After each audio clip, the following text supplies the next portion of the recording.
War in Eastern Europe is getting closer after Russian President Vladimir Putin declares the independence of 2 breakaway regions in Ukraine.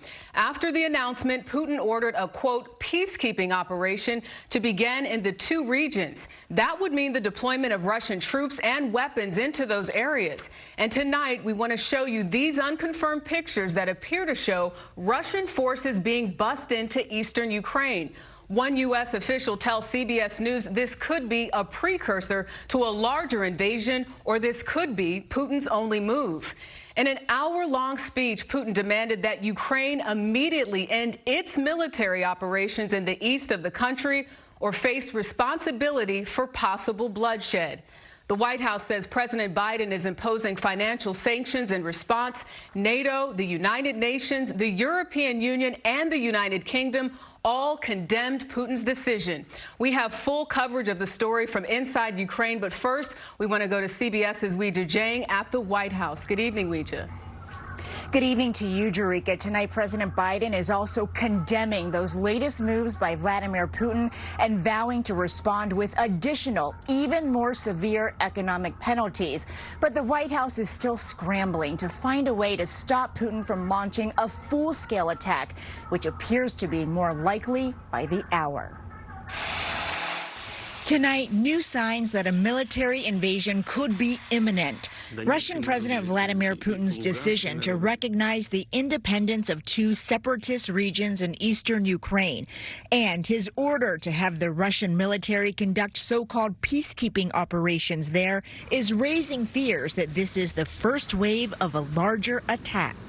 The White House responded by saying President Biden will impose sanctions on anyone doing business in those 2 republics, while European allies slammed Putin's move as a violation of international law and said they too would respond with sanctions. In a late-night address, Putin delivered a lengthy rejection of Ukraine's sovereignty, slammed NATO's refusal to ban the country from ever joining, and called out the U.S. for having missile capabilities near Russia.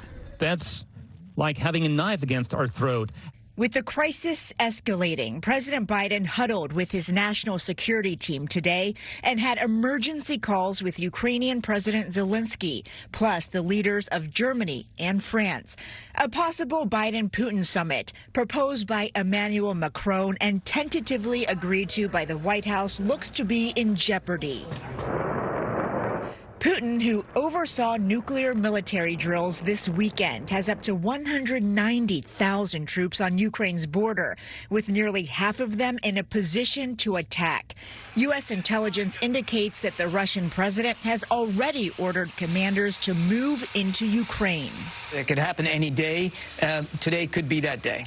The Biden administration has pointed to ongoing false flag operations staged by the Russians to frame Ukraine as another sign of escalation. National Security Advisor Jake Sullivan acknowledged the chances of a diplomatic resolution are diminishing. What we have done is indicate to the world that this is not something Russia has been provoked into. This is a brutal war of choice that Russia will be perpetrating on its neighbor.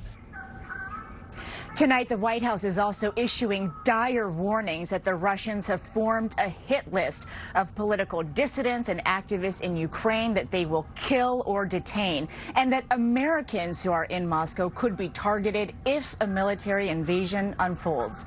Jerika?